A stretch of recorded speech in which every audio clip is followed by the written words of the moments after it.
Welcome to Unscripted Startups. I'm your host, Cameron Stack, here in the beautiful Silicon Slopes, Utah. This podcast is the place to be to receive actionable insight and advice for entrepreneurs by entrepreneurs. And today we have the pleasure of speaking with Landon Ainge. He is the Senior Vice President at Gabb Wireless, and he has had a lot of cool experience, so I thought I'd bring him on the show, and he can talk about his side from being involved in venture capital to actually going out and raising venture capital with Gabb Wireless. Thanks, man, for coming on the show. Yeah. Appreciate being here. So tell me a little bit about your experience. Why business? That's a good question. For me, it wasn't business. I majored in statistics. I really liked numbers, making sense between two things. And business wasn't really my goal. My goal was sports. And then reality hit in that I needed kind of a different type of job. And I went and worked at Goldman and learned a lot there. And then my eyes were really opened in my second job when I started doing mergers and acquisitions. That's where I really got the excitement of entrepreneurship. I would drive down the street and saying, what does that business do? How does that business run? Like, how do they make money? How is that sustainable? Because I started doing the same thing, evaluating other businesses that would like to be acquired. That's like when I really caught the business bug. Okay. Yeah. Yeah, that's super interesting. What in sports did you want to do? Oh, I wanted to work for an NBA basketball team studying analytics. Oh, okay.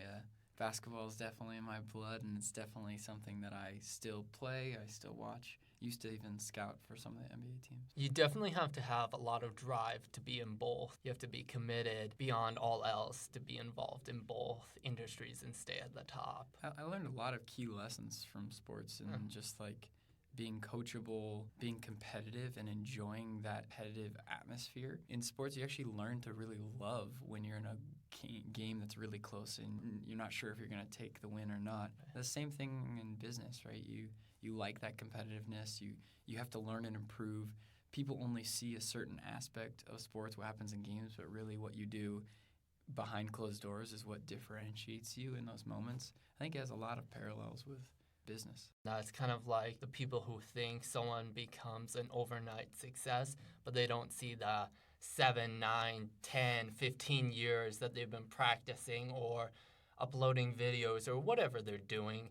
They don't see that. They just see them as like, oh, he's famous now. Yeah. But that's super cool. So tell me a little bit about your experience at Goldman and Overstocks, and then why you decided to come to the U and get an MBA. Yeah, that's a great question. So Goldman, that I learned really what is hyping of the country. How does money work and where does it go? And I learned it in big buckets because Goldman handles all of where the big money goes. And then when I went and transitioned eventually to Overstock, I started learning they're a publicly traded company, and there's the way they have to run and report financials is a little bit different. And so I learned a lot about, okay, there's a lot of small transactions that happen every day, and so how those accumulate and how you reach your customers, and marketing is its own world, and it's become its own technical world that people try to piece together the right technical experience in marketing in addition to development. And so why I went to do my MBA at the U was really I wanted to learn breadth. I had learned, basics of business, and then when I did mergers and acquisitions, I learned how businesses work when they're really established and they make a lot of money when they have cash flowing. I realized that I didn't know much about other aspects of business. I needed to learn more about accounting. I needed to learn more about the legal aspects. I needed to learn more about management, managing a team, because at that point I was just a personal. It was all about what I performed, and that's all I cared about. But I knew long-term I wanted to learn and diversify those aspects. And I felt like an MBA is really good for you to learn what you're not good at and just be a little bit better. Maybe not apply it. Luckily, when I did my MBA is when I transitioned over to Overstock, and I moved into a leadership role, so where I was able to apply exactly everything I was learning because I was managing the mobile platform at Overstock. That sounds like you really took advantage of your experience in the MBA program and really made the most of it. Yeah, I think it's always more important passive learning is one thing, but trial and error and application is something that you remember. It sticks with you. Yeah, for sure. You can learn so much more through your failures or even setbacks than you can through your success. I mean, we all love to win, but like you're not going to learn as much from winning. Yeah. But yeah, that's super interesting. So transitioning into your role at Kickstart Seed Fund, tell me a little about the venture fund and how they were a little bit different from the other ones here in the Valley. Yeah, so Kickstart Seed Fund they were the first seed fund here that was active. I was blessed to get an opportunity to go there, coming from an operating role to an investment role. I had been an investor before, but I was blessed to take that opportunity. And, they differ themselves because they like to invest in a lot of companies, and they're the most active in the state of Utah. And my opportunity there was, again, it was just pure education for me, which I'm so grateful for because I just watched businesses come in, learned what business models worked, how they built their team, or when they started to grow, where maybe they ran into some walls and pitfalls that I could avoid. So it was really helpful that, they have over 100 companies in their portfolio now, and I was in charge of tracking each of those companies and knowing what was going on with them, and having just that observation is like I should have been paying for that education, them paying me. So I feel really blessed to have that. That sounds incredible. I saw that you were a board advisor / overseer of some of these companies. Tell me a little bit about how your experience with that and like what were the companies? It's really a board advisor role. Really, as an investor, you want to be able to have an understanding of what's going on in the companies you invest in. Most partners take a lot of board seats, active seats, but for more of the passive seats, I had the opportunity to observe a couple different companies, AdWallet being one of those. They're trying to innovate the advertising market to say, you know what, a company pays Google to get your attention. Why don't we cut out a middle player, and why don't we reach out directly to you and say, we're willing to give you money if you will watch this video. So that's what their model was. It was super interesting. Coming from a consumer product background, I found it very fascinating. It's all about the potential to scale, and I hope they do great things. They were on track, and they're really progressing as they move forward to scale nationwide. So yeah, that sounds super intriguing. So tell me a little bit about how you met the founder of Gabb Wireless. What interested you about getting involved with this company? Was he like, hey, I'm looking for a co-founder, or was it like more of a long-term relationship?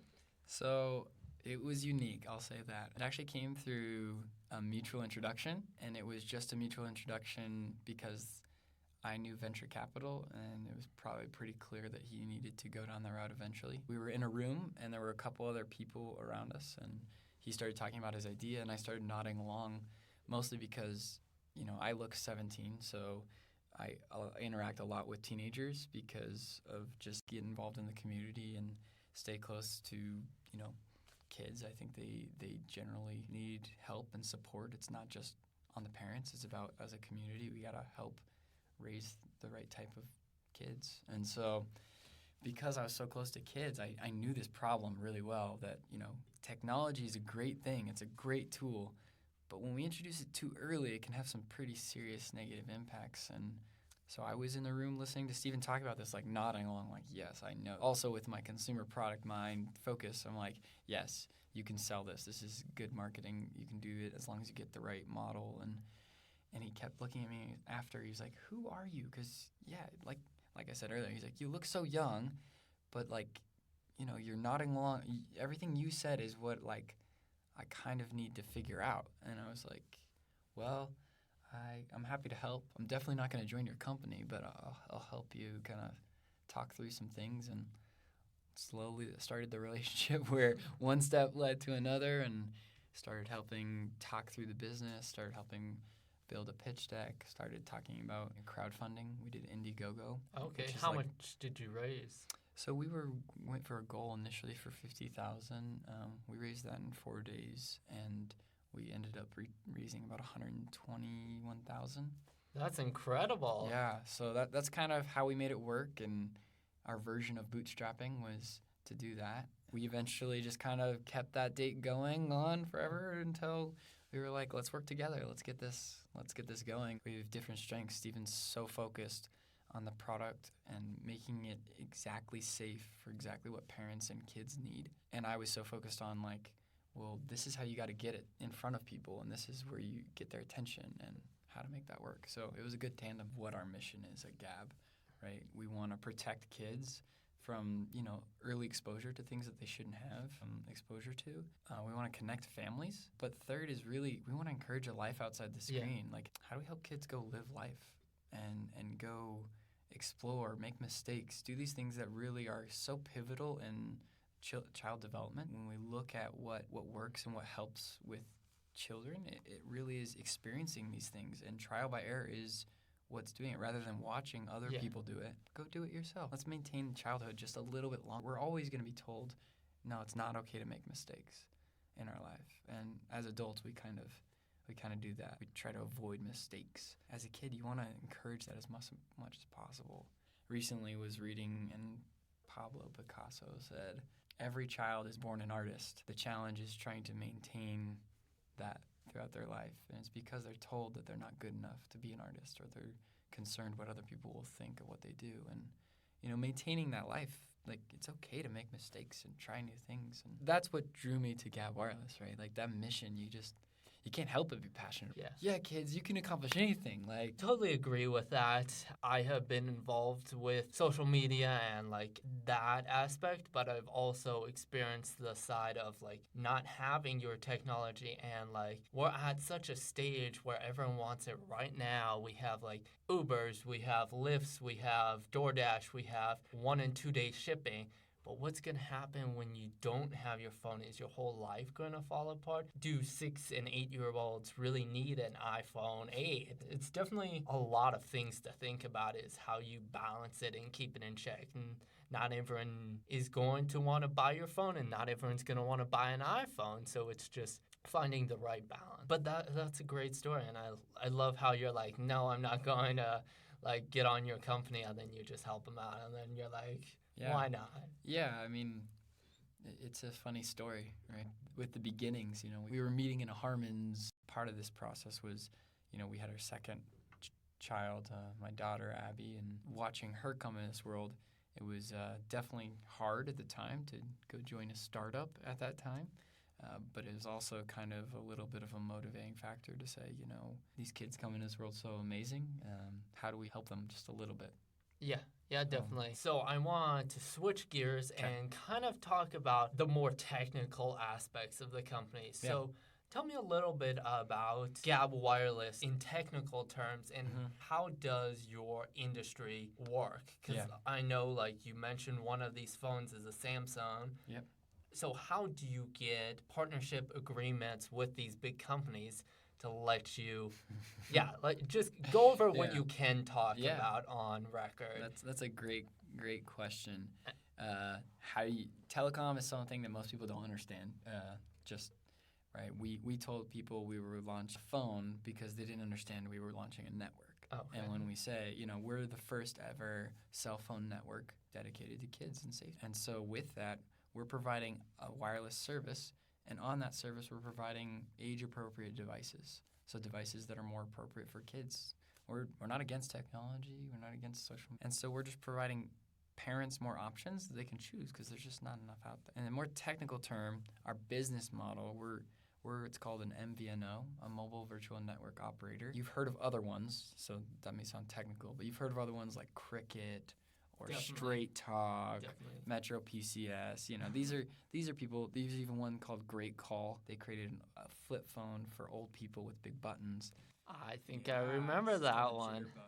Right. So that's our business model, is to be a network, and we go after a specific group of customers, and we have a relationship with one of the large carriers, and we utilize their towers, so we're able to provide nationwide service. We just offer, a 4G LTE coverage, whereas they're focused more towards 5G and, super intense technology experiences. We're focused on more, introductory experiences for kids. So we're not focused on 5G, and we're not introducing, AR and VR experiences the way those big telecom providers will be providing in the future. Yeah, they were definitely focused on more of a mainstream approach and get the masses interested in. Yours is more of a niche market, but you're able to target that. And we're a nationwide telecom service. But we did launch first for our pilot launch. Most of that was because operationally it was better, and it was a great test market for us to figure out all the things that we didn't know, like how customer service would work the right way and how to activate a phone and get it to customers in the right way, and how to ship it and make sure the phone connected to the network in the right way. I'm really glad we tested because we learned a lot, and most every startup will say that. If we would have gone directly to a national launch, which we launched in late September, then we probably would have crashed, honestly. It was a very helpful learning experience, and I'm glad that we were more methodical in that process of how do we fulfill these? Because we had orders from all over the country, and we said, what place should we launch first? And it was, Utah definitely makes the most sense because of that family nature, because there's a lot of kids. It's a great market. The community is very connected.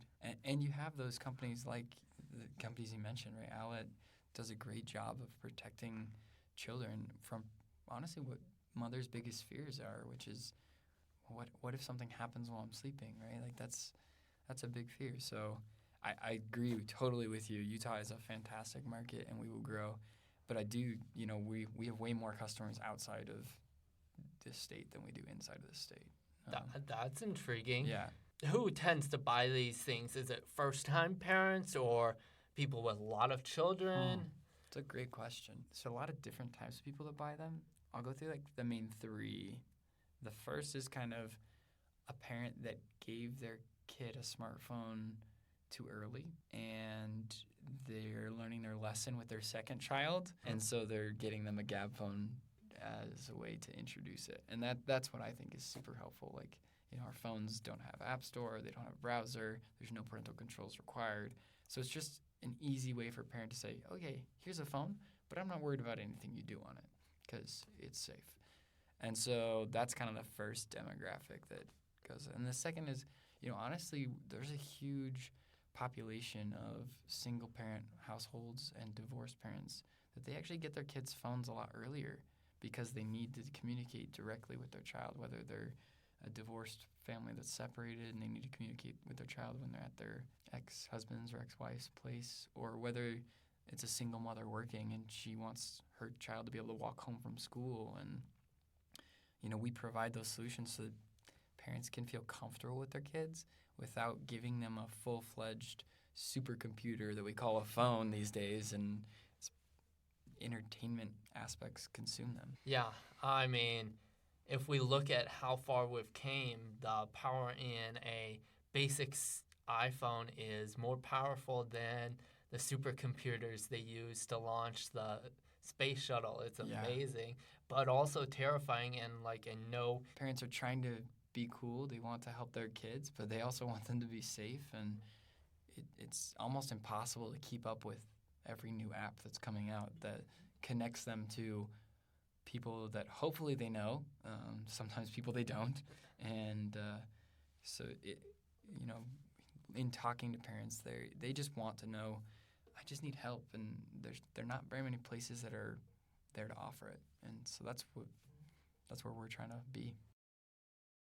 So tell me a little bit about the competitive advantage. I know there are a lot of different companies out there, especially a lot of more new telephone companies and service providers that are popping up. Do you have any competitors, and why would a huge telephone company want to work with a small company when they can just roll it out? Yeah, it's a great question. Mint Mobile is a great company. I just want to say that first and foremost.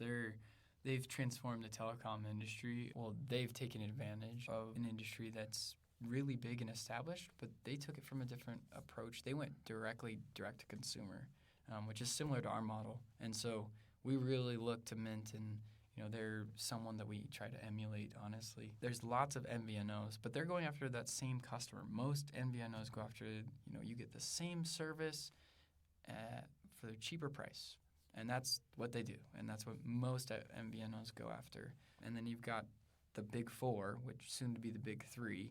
You know, you've got AT&T, Verizon, T-Mobile, and Sprint. T-Mobile and Sprint are about to merge here. So they're the three superpowers. Yeah. And, you know, why don't they do some of this stuff that these other people are doing is because they're three companies that own the market. They're just trying to expand and move forward with the next generation of technology because they're kind of the only companies that can because they're big enough to do that. They're looking towards the future. Where is it going so that someone doesn't beat them? They like these MVNOs like Mint and Us and Cricket because they say, okay, you guys can use our towers, and you know they've put billions of dollars into towers all over the country, and we're never going to do that. And they know that, and so they're happy with it. We become a marketing arm that they like, that use their towers, and the ones they like, they really go after and generally try to buy them.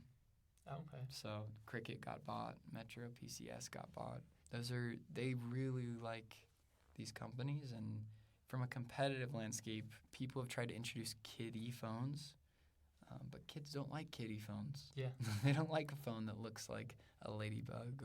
I was just about to mention that. They don't like a phone that's like hot pink or bright blue, right? The reason they don't is because it makes them stick out. The same reason they're wearing fake Ray-Bans, or the same reason they want a phone that looks cool just like everyone else. And so, yeah, the competitive nature for that aspect is, yes, people have introduced other hardware.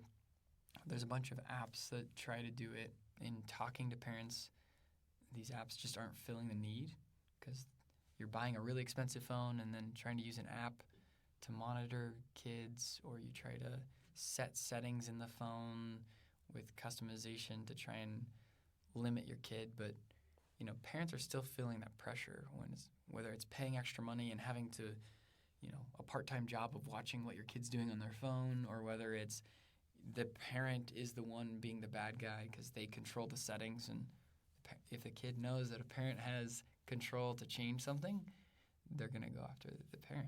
Hey, Mom, can I get this new app? Hey, Dad, can I get this new app? It's for school. It's for school. I need to be able to do research. And, you know, if it's a moving line, most parents know that kid's going to try and push that line. Yeah, definitely.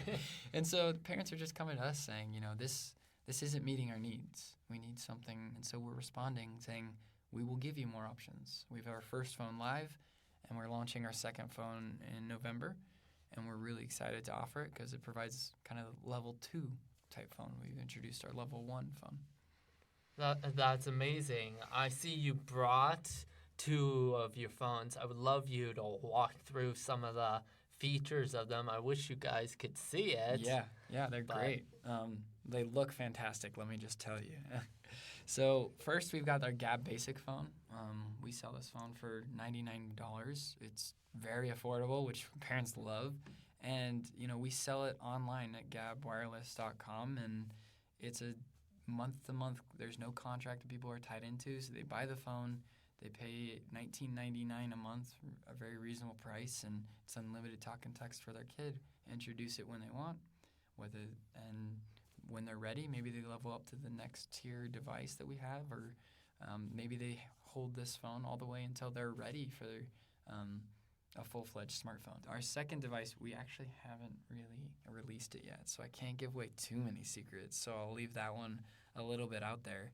But it'll be on a second-tier plan. It introduces kind of picture and group messages for kind of that older audience of teenagers, as well as some features that parents have specifically asked us for. So we'll be announcing that pretty soon publicly. That sounds exciting. Yeah. I remember like the days when like kids thought like Razor phones were cool, and like how it's transformed, and some of the players in like the pay per minute, or like what was AT&T's? It was like pay as you go or whatever. It's interesting to see how those platforms have changed. How can you offer such a good deal on cellular service? Because, I mean, I think most people would agree $19, even if it is limited service without data, is still a pretty good deal. Yeah, it's a really good deal. I think it really ties to the work we did up front to say what is our business model. And how do we grow in a way that's sustainable? Because we're always trying to balance two things. We're trying to be a company and make a profit and make a lot of money, but we're also trying to be a company that understands that every device we give out is to a child, and that's one less kid that is being introduced to things too early, and that's one child that we kind of is under our umbrella. And so we've tried to balance both of that to say, okay, we know that we have a big responsibility here for these kids that are on our platform, but part of that responsibility is also economical, that we need to create this model that's sustainable so that this can not just be a fleeting solution, but a long-term solution that parents can flock to. And so it's a balance between, parents, we need more parents to come. We need them to speak with their dollars to support this mission, to show it's a sustainable business, but also we need, as a company, to be thoughtful at every decision we make is with these kids in mind first. That's kind of breaking it down. I can't give away every little secret how we make it work, but that's how we try to balance it. And that's one of those things is we're trying to help parents out. And that's why Steven's so good at his role. He's the defender of mission, right? Like, it's making sure that every device is 100% safe, and it's going through every detail and rounds of testing and working with some of the most sophisticated engineers and working with these manufacturers. And you asked me a really interesting question earlier of how, as such a small company, do you get in touch with these big manufacturers and big telecom companies? Well, I don't know.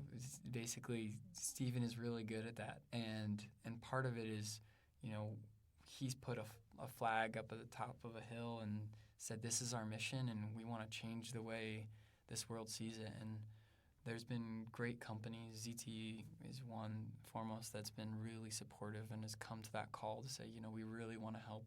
We want to help kids. And without them, we wouldn't have been able to do this because they've afforded us certain things that no early stage company should have been afforded. And so we really appreciate those partners of ours. Ready Wireless is another one. They help us the back end operations and creation. And those partners really are part of our team. And we've leaned on their expertise, and we've kind of put forward the mission, and they've come to call, and we're working together to make this work. So it's a lot of brand relations, building and nurturing these connections. Yeah. It's really that I think this mission is just greater than Steven or I, and we just are so focused, making sure that we're picking the right people that have that mission in mind, whether that's people or whether that's companies that want to join along with us, manufacturers, and we invite more to come. It's come join the ranks, and let's show the world that it's not just about more. Less is a good thing at times. Less is more in a lot of cases. Yeah. So how do you balance the act between getting people excited about it, but also not getting people who maybe want to take advantage of your service or say copy you? Yeah. I'm sure a lot of these technology companies, if they really wanted to, they probably could copy you. How do you balance that in a business world? Because yours is pretty much based on your systems in place and stuff. So that's a delicate thing to work with when you have all these companies and stuff like that. Yeah, consumer products world, there are usually 10 different products that are all very similar. And it's really finding, a way to connect with your customers and finding that way. We are the first of our kind.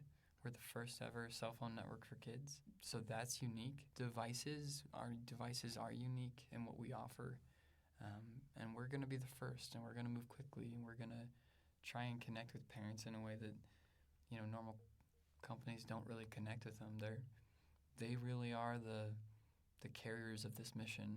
There are so many people behind and ahead of us that are either clearing our path or, joining the ranks to come push it. And so I've talked about basketball up front and, that enjoying that competition. It's also just enjoying that process of the you have to enjoy when someone I really like defense in basketball, and I love it when someone's really good at offense and I have to guard them, and they make a shot in my face and I'm like, oh, good shot, right? My goals were to try to make it, but I want those people to do that. We really care a lot about this solution, and we want this solution to be perpetuated. And we want Gabb Wireless to be amazingly big, because then that means that we've solved that solution. But we also want other people to come to the party. We don't want to be the only one focused on cell phone safety for kids, right? So we really encourage all of these companies that are already there to keep doing what they're doing.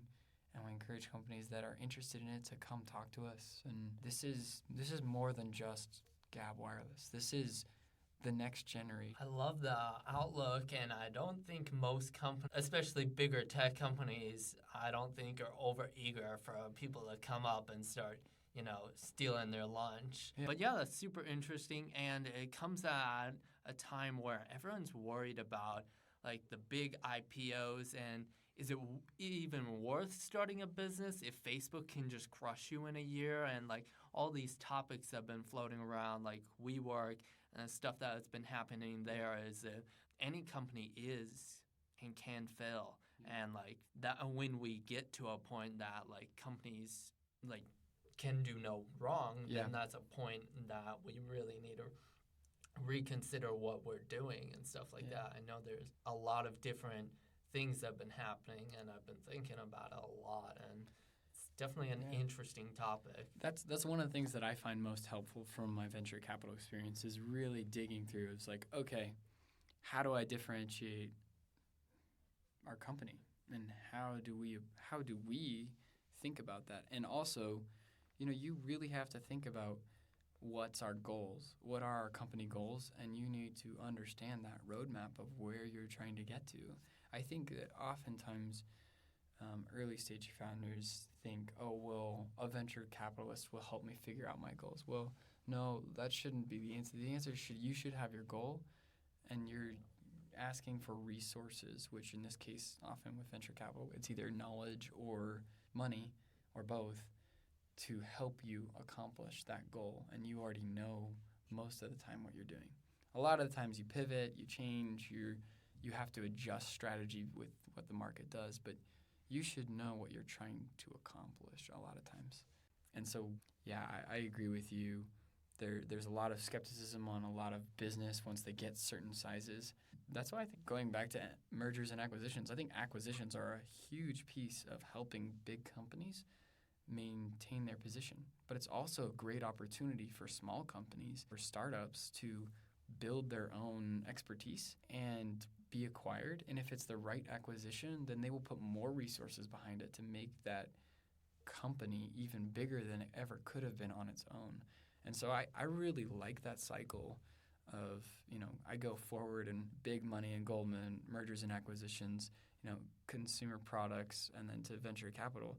I just view Gabb Wireless as the exact opposite in reverse order, right? It's like build the company, raise capital, merger and acquisition, probably a sale. You have a tasting plate of all the different positions and opportunities you can have in business. So I feel like you have a lot of insight on not just one area of the business aspect, but like a good amount to get involved with business and stuff like that. It's been hard. Changing industry, and I've changed a couple times because there's an area that I didn't understand, and I realized I wasn't going to learn it, so I needed to go somewhere else to learn and experience that. But that's my role at Gabb, right? My goal is to make sure that they all piece together and work together in a way that, marketing is not different than operations. They're very much aligned, but in many organizations, they don't talk to each other. And so, that's how we get it to work. So I have a few final lightning questions for you before we conclude this awesome interview. First of all, what is one of your unpopular thoughts or opinions about the startup culture and entrepreneurship in general?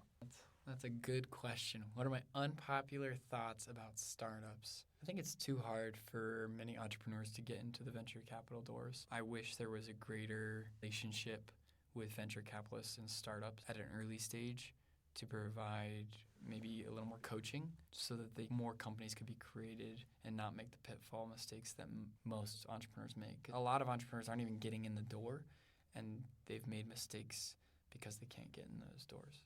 So I think venture capitalists, I wish they would do a greater job of mentoring and helping earlier stage entrepreneurs, but I understand why they don't. Yeah. Their business model is not to coach. Their business model is to transact. And therefore, it has to be somewhat more transactional. And a lot of them don't make it past the early stage. So, it's you're talking about 1 out of 10, and they're taking 3 out of 800, right? Yeah. And so another question is, should every company seek venture funding? Most probably shouldn't. And I think it sounds really appealing, and it's a newsworthy story, but there's the concept of a lifestyle business where you just build a business and you work in it, you started it, and it's a great lifestyle because you're running the business you love and it supports you and your family. And there's nothing wrong with that. In fact, that's pretty ideal when you look at it. Be really thoughtful about what I talked about before. What are my goals? And your goals may be, I just want to build a company and have 10 employees that I can help them bring money home every month, and I want to build this my small piece of helping this economic world of the United States, which is awesome. That's most businesses, right? So most don't need venture capital. Some may need some funding, like either from family or friends or angels. It's healthy to go through to say, do I really need this money? What could I do if I didn't have money? Or what would I do if I didn't have that money? That's a good process to go through as an entrepreneur. I definitely think it's sad to see when companies, that's their whole focus is raising venture capital. Yes, if you're a technology company, you need more money up front, but it shouldn't be your only thing, and your business shouldn't be an utter failure if you can't raise capital. Most definitely. What is the most common mistake you see with people seeking venture capital funding? I would say not knowing what you're asking, not knowing how much money you're asking for, not knowing what you're going to use that money for, not knowing what timeline you're trying to use it for, all of that aspects of having a clear plan. Like a venture capitalist not making a plan for you.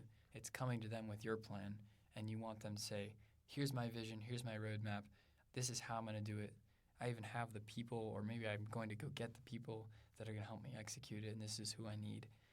I think that's the biggest mistake, is looking for the answer when the answer you should be providing. Yeah, most definitely. You can't ask someone to solve your own problems because in the end of the day, it's your company, so you need to decide what's the right move for you. Did you receive any advice you'd like to share? An early mentor I had he talked a lot about form versus function. Form is, what people see and how you present yourself, and function is about what you do and how you get things done and how you work with others. Balancing those two. My life, I've been out of balance one direction and the other direction at different times. So helping myself understand that it's important to both balance who you're perceived as. It's also important to make sure that you are the person that does the things that you want to be perceived as, and balancing those two, that form versus your function. Each of us is usually out of balance, and so we have to look to the other side to say, okay, am I a little too much a pretender, like the form function, or am I a little too much of just put my head down and do the work, that I forget that it's important to, meet other people, learn from other people. It's important to network. That's how Stephen and I met, was through a network that I built and someone that connected us. He had no reason to connect us except for, hey, you should meet Landon. And I'm so grateful, Jeff, in providing that introduction. That's incredible. Yeah, you can't just have one set of skills. You can't just be the programmer. If you want to build something, you need to learn how to share that story and share what you guys are creating, because if no one sees it at the end of the day, it's just another app on the App Store. Yeah. I love that. Same thing with product and marketing, right? You can't over-market. That's like the form aspect if your product's not good enough. And focus so much on the product if you don't have marketing. And that form versus function has been really helpful for self-evaluation at very different times. Yeah, it's kind of like that triangle. The college version of it is you can either have sleep and good grades, or you can have good grades and friends, or you can have sleep and friends, but you can't have all three. And it goes for the same in life, whereas you can travel, but you're not going to have the resources, but you will be healthy. Or you can be older and you'll have the resources to travel, but you may not be as healthy. And so, like, it's definitely a balancing act for sure. That's something that I'm seeking to apply right now when I look at what I'm trying to do in this process of, I have to be the person that I need to be in order to help Gabb get to where Gabb's going to need to get to. Definitely, and I look forward to seeing the company grow over the next couple of years. Any final thoughts you would like to share with our listeners? Thank you, and please share this cause. It's very meaningful to me and to Stephen and to parents, and so we really appreciate all your help. Perfectly put. Thanks, guys, for listening. I hope you guys are having an incredible week. Don't forget to smash that subscribe button and start downloading each and every episode of our podcast. It only takes less than 30 seconds and it means the absolute world to us. Don't forget to live life 1% better each and every day. Until next time, this has been a Unscripted Startups production. Don't forget to check us out online at unscriptedstartups.com or on your favorite social media platform at Unscripted Startups.